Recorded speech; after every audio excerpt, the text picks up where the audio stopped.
Meeting মিছিলে একটা উজুয়াত দেখাচ্ছে ল এন্ড অর্ডার নাকি বিকল হয়ে গেছে, তার জন্য আমরা মিটিং করতে দেব না। আপনি লেলিননগরে মিটিং করতে দেবেন না কেন?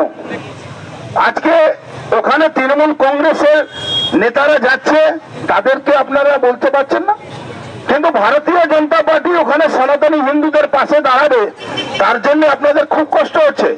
তাহলে এই জায়গাটা আপনাদের সঙ্গে, আপনাদের বিরুদ্ধে না ইচ্ছা থাকলেও আমরা লড়ার জন্য তৈরি আছি। আপনারা যার যে রাস্তায় আপনারা ভাবছেন তো এই কিছু পুলিশ, কিছু ওই জল কামান, কিছু লাঠি নিয়ে ভারতীয় জনতা পার্টিকে আটকাতে পারবে। আপনারা মূর্খে স্বর্গে বাস করছেন।